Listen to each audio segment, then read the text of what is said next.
to state of the Russo-Ukrainian war live stream. Today is, my watch, it says the 23rd, hope that's accurate, of February 2025. And in the last week, there has been so much going on geopolitically and in international politics that it has been really an unprecedented week in global affairs, probably one of the most active in the last few years, maybe since the Russian extended invasion of Ukraine in 2022. Not much has been actually happening on the front lines in Ukraine relative to the months before. Russia's progress is very slow. Ukraine still occupied parts of Kursk Oblast. And the main developments have been political. Last Sunday, it was still the Munich Security Conference, but we had already had J.D. Vance's speech there and the announcement that, actually can't remember, I think Trump had already spoken to Putin at that stage, or was it early, just afterwards? But it had definitely been announced that they would speak. At that point, we'd had the U.S. Secretary of Defense Hegseth basically seemed to give a lot of the bargaining chips away that the U.S. and Ukraine would have in a negotiation with Russia to get to a ceasefire and maybe a peace agreement, although I'm very skeptical about that, about how likely that is, how possible it is. But things definitely escalated politically in the last 7 days. There was a very open diplomatic spat between Ukrainian President Volodymyr Zelensky and US President Donald Trump. It culminated in Trump calling Zelensky a dictator and basically ranting and raving nonstop on either in person at press conferences or on social media that Ukraine needed an election. No idea why the US would be so insistent on a key Russian demand and not, if Ukraine needs to have election, then Russia definitely needs to have election, since they haven't had a real presidential election in over 2 decades, one that's actually free and fair, whilst Ukraine has had regular elections, actually peaceful transfers of power between different politicians in the last, since independence. And there's also been a lot of back and forth about several different issues between Ukraine and the United States. Firstly, we have the negotiations over Ukraine's mineral resources, which was originally Zelensky's idea, as far as I know, that basically, since he didn't believe that Donald Trump would continue to support Ukraine once he became president again, that it was possible maybe to entice Donald Trump to continue to support Ukraine both militarily and with some financial aid if they promised to allow the US to extract resources from Ukraine, and preferably the ones that are currently under Russian occupation. So that would give an incentive for the US to back Ukraine to actually reclaim those territories, since they would have an economic incentive, financial incentive to exploit the resources there afterwards. However, Donald Trump, through his Treasury Secretary, appeared to present Zelensky with just a draft agreement to give enormous amounts of Ukrainian minerals to the US in exchange for absolutely nothing. It's just a diktat. Give us all your stuff, or half your stuff, basically, and no security guarantees, no promise to really change anything on the ground. So there's been renegotiations, or the negotiations have continued. Zelensky still refuses to sign any agreement, and they've been trying to work out the details. They may get there at some point, but there has been a lot of vitriol from Donald Trump towards Zelensky. Zelensky criticized Donald Trump, saying that he lives in a disinformation space at one point, perhaps ill-advised, to openly criticized the US president, but the US president has basically been trolling him all week and insulting not just him, but Ukrainians in general. And we've seen huge shifts in public opinion. I was just looking before I came on about public opinion in Poland about the US, and it is apparently the first time that there is an unfavorable opinion of the US ever. It's now because U.S. does not look like it is an ally of Ukraine or Europe in general. At the moment, it looks like it leans pro-Russian, and that is a huge geopolitical shift, upending basically the last 80 years of the collective West, in inverted commas. Also, the other story I'll just emphasize in this live stream, of course, leave your comments down below. Any questions you have, these will be short. I will have a long live stream on the possibilities of peace in Ukraine in 2025 on my lifestyle channel today in a few hours, so I'll make this rather brief. We had Elon Musk rumored to have threatened to cut off Starlink to the Ukrainians unless they signed this mineral deal. And one has to think back to, would have been in 2022, when Elon Musk refused to turn on Starlink for the Ukrainians to attack the Russian Black Sea Fleet in Crimea, saying, he openly said that, we'll start World War III. Ultimately, the Ukrainians have regularly attacked afterwards for a period of time with their sea drones, the Black Sea Fleet, and so much so that the Black Sea Fleet, parts that haven't been sunk, have actually been redeployed back into actual Russia. So that didn't happen, but there was this rumor that he was threatening to turn it off. Poland came out, subsequently said that they had actually signed a contract to cover Starlink in Ukraine, and that any attempt to cut off the Starlink would actually be breach of the contract with them, and would cause basic diplomatic problems with Poland. Then Elon Musk suddenly made a statement saying he was never threatening to turn off Starlink. So the fact that this is even rumored, right? It's a credible rumor if you look at the chain of events, but even if it was unfounded, the fact that this is the state that US's former allies, I would even say, at this point in time, cannot depend on the US means that going forward, the word of the US is not going to be worth very much, and thinking that you are allied with the US is going to be potentially very dangerous to your national security.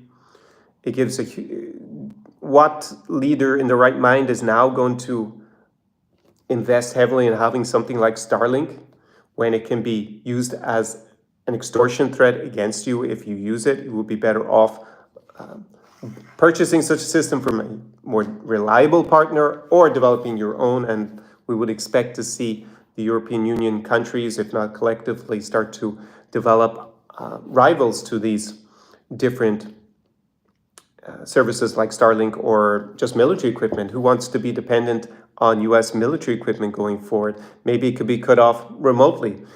Don't want to be in that situation if the US is going to start trying to extort its allies. So this is also going to create massive shift in geopolitics within the collective West.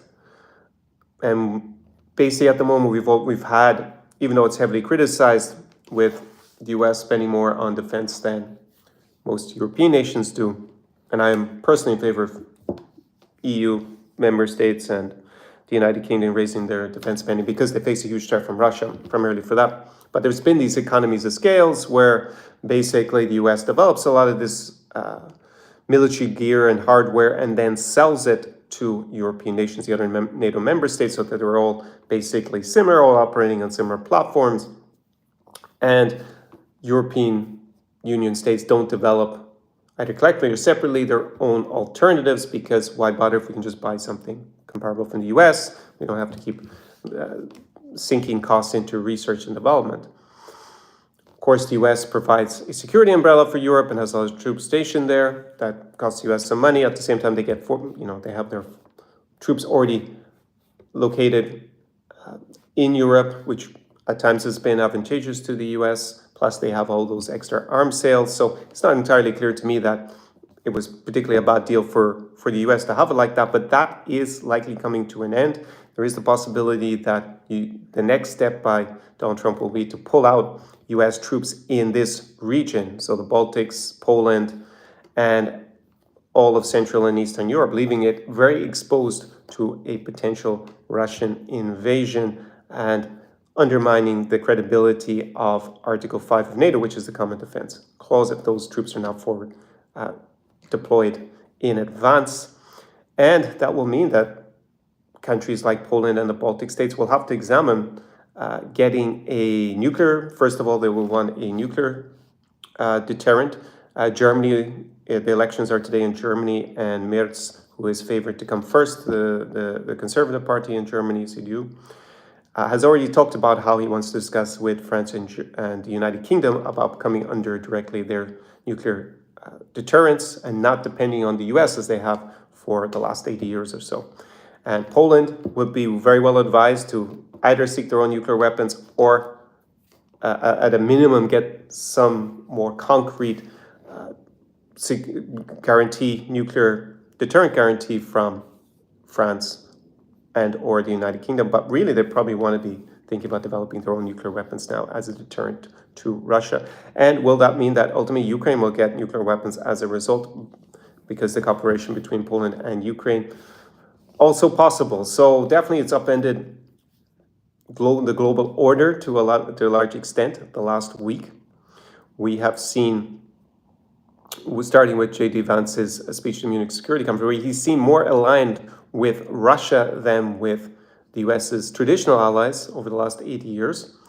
And that has continued during the week with this very open attempt to extort Ukraine, claiming that they owe the US money when the US provided this military aid, which is not, I mean, it's important, obviously, in Ukraine's defense and has been extremely valuable to Ukraine. But if you examine the chain of events, well, we had the Budapest Memorandum in 1994. Ukraine gave up its nuclear weapons in part because they got security assurances from the US, and the US didn't do anything, basically, really, to help Ukraine when it was invaded in 2014. And up until this week, the US was allied with the other European, well, let's say the European Union member states, United Kingdom, Ukraine, and they were fighting an adversary of the US, Russia. So basically they were up, doing the fighting on behalf of the US, if you really believe that there is a clash now between the US and Russia via proxy. If you want to say it's a proxy war, then if that's your viewpoint, then you would think that Ukraine is basically doing the US's fighting. So they're operating in the US's national security interests and their strategic interests, and so sending probably what was 100 billion to Ukraine would seem like chump change compared to the US defense budget, and considering it is money well spent, well invested, because it was getting a return on that investment by weakening Russia and the Russian military, because the alternative is, of course, that Russia occupies Ukraine or overthrows the government, installs a puppet regime, and then looks at repeating that somewhere else. Could it be a NATO member state? It could be somewhere else in Europe. It could be somewhere else bordering Russia. So the fact that Donald Trump starts off that Ukraine owes U.S. money because Biden didn't gave them the aid as aid, as opposed to loans, retroactively trying to extort money out of Ukraine, means that basically, does anyone want to be depending on a nuclear, on a U.S.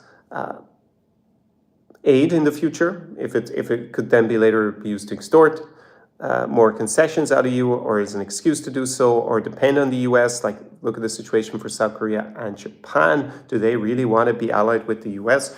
Does Europe want to pretend that it is allied with the US if US is not actually its ally? That could lead to many countries making overtures to China to balance the US and feel like, okay, we need to be a bit closer to China. I'll give you a good example of a country that already does that. That is Kazakhstan. Since its independence, it has had this tri-vector foreign policy where they try to stay friends with Russia, with China, which they border and which are big powers, and actually with, we'll say, the collective West. They also want to do a lot of business with the collective West in order to balance, so they are not too dependent on any actor. Obviously, they would probably never end up dependent on the US or the EU since they're geographically so far in the East. But it has worked out so far pretty well for Kazakhstan. They are in a lot of Russian-led organizations. However, they also cooperate a lot with China, and that makes it, and China's invested a lot in Kazakhstan, which makes it harder for Russia to invade, because then they'd end up in a dispute with China as well. So, and of course, tri-vector keeping the West on side. So we may see that, and we'll probably see that at least threatened in the next few weeks and months by the European Union, by the individual member states, by the United Kingdom, because things are not looking so good for the collective West actually being together. We could see that split apart. And then we would really be in a multipolar world, not because of an inexorable, is that the word in English?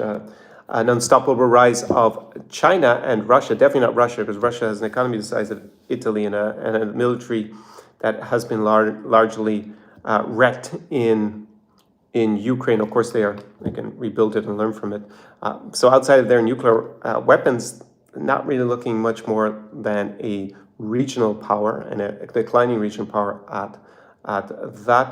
So are we going to see a situation just because the US decides to no longer ally with the European nations that we're going to end up with the US on one side, not really a collective West, Europe, a divided Europe to a certain extent, in the European Union, and some states lean towards Russia, like currently Fico in Slovakia and Orban in Hungary. Maybe you could also throw in Serbia there, we say outside the European Union.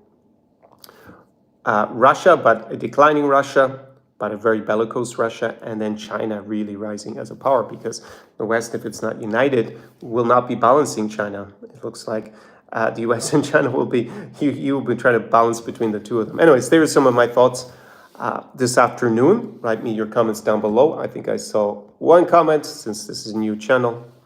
And good morning, Slava Ukraine says, Topol, okay, Hrom Slava. Later Greater says, go watch, I think that's Colonel Reisner's overview. Too much. Can you explain who that is exactly? That sounds like a German or a German name. Maybe write that there for me. And his overview has too much cope. I don't understand them. Why I need to watch it. Head of the Austrian military.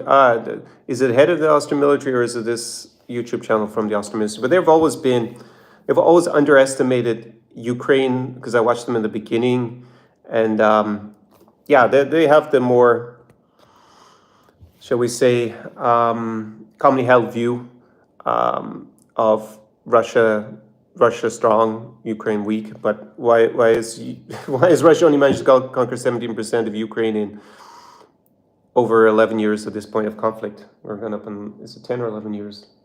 I guess it's about almost 11 years now. And 3 years of this. Tomorrow is actually going to be the 3rd anniversary of the start of this extended invasion. So they've been just basically doomers. So I'm not particularly convinced. I just look at the track record. I mean, if it hasn't been good throughout the war, I mean, is there much value in listening to what they say now? Yeah, sometimes I'm sure they get some things right, but so does a broken clock twice a day. But anyways, you feel free to summarize, maybe in a sentence or two, what the main message is there, if you want me to react.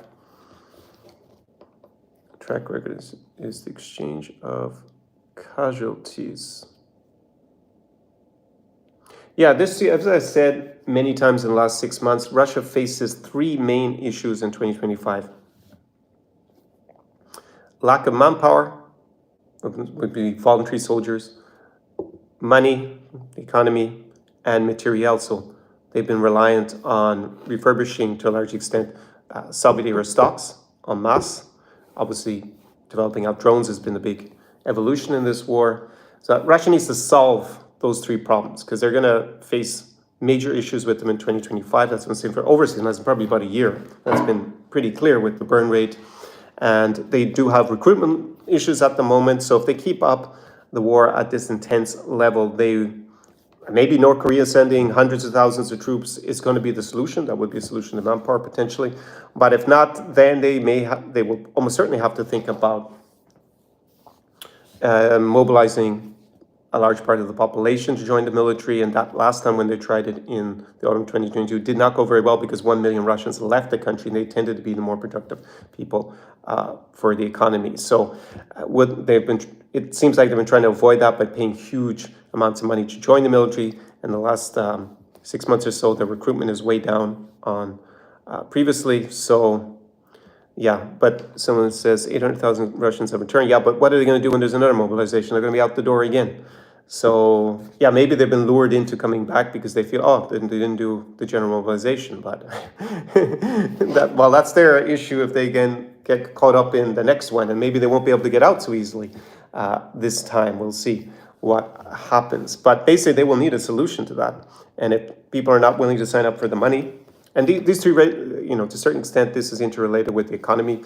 The Russian economy has been overheating. It does not have stagflation, which a lot of people try to claim because it actually has high employment, because they don't have enough workers at the moment, because they've basically put it on a war footing. But basically, it's not sustainable. It is extremely expensive to fight a war, especially when you're making less money than before. You're basically going to have to cut out a lot of programs, and they are kicking the can. They've been kicking the can down the road in terms of allowing inflation to rise. In the short run, they have not increased their interest rates, and the Central Bank of Russia the governor at least, seems to be more or less openly saying that that's not her idea, not to raise them, and that inflation is going to possibly go to hyperinflation later this year, which is over 50% per annum. And they may end up in stagflation because a lot of people might end up being unemployed as private enterprise starts to close down. And there are a lot of issues with the property market. They could also have a real estate bubble that bursts. These are all things that are almost certainly going to come to a head at some point this year if the war continues at this intensity. The upside for the Russian government with that, there will be a lot more poorer men all of a sudden in the country, and they may be tempted by these relatively high salaries in the military to actually join. So they might temporarily solve their manpower issue by basically impoverishing the country, making just a lot of poor men who feel like they have no choice but to join. So that might be one solution. The materiel is a big issue because they don't have the capacity to develop so far enough new equipment.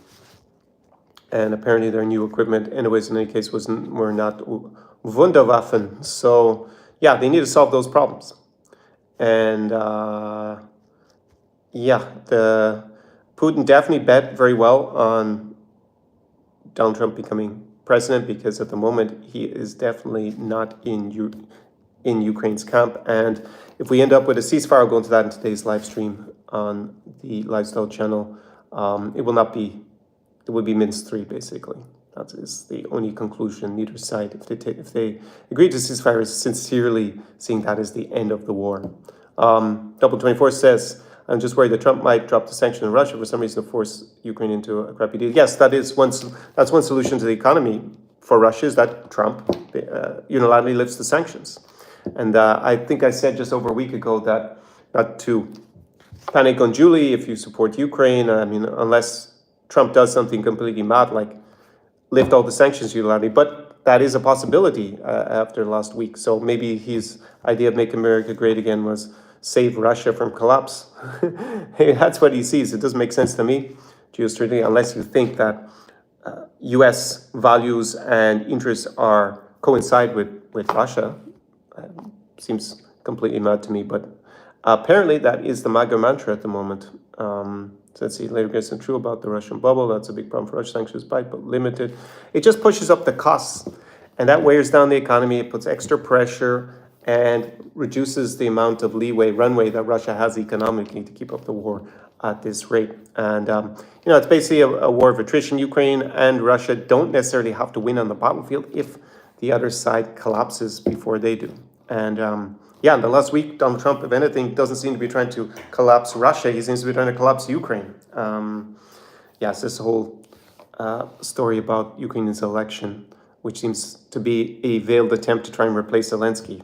And Musk has openly been trolling Zelensky that basically his acting job, in inverted commas, is over. So pretty distasteful, the whole thing, if you consider the US and Ukraine to be allies. And it'd be interesting to see the public opinion on the US in Ukraine, also on Trump, because Trump was still remarkably popular in Ukraine, surprisingly popular.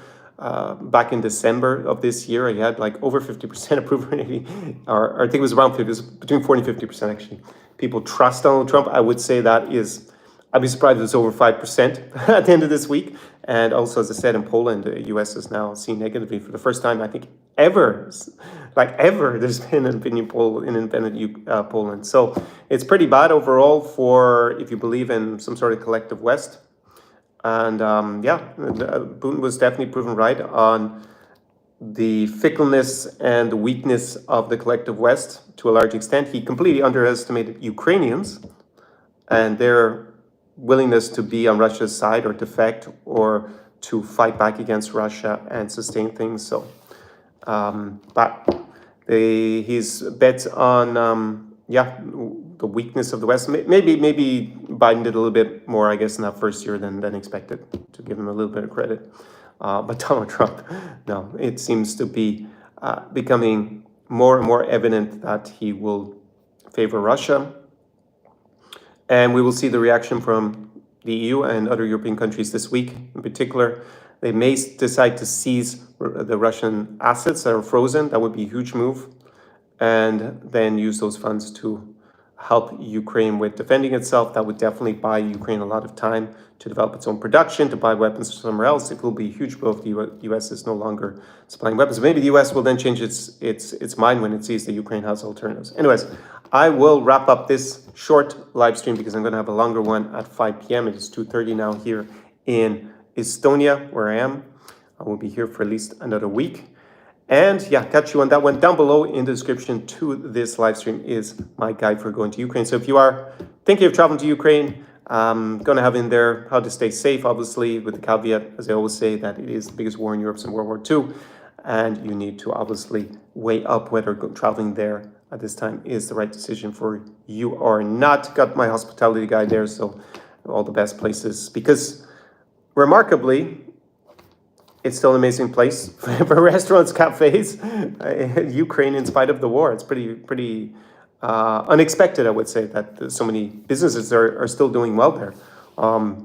So you're going to have my hospitality guide for Odessa, for Kyiv, for Lviv, for Uzhhorod and Chernovtsi, and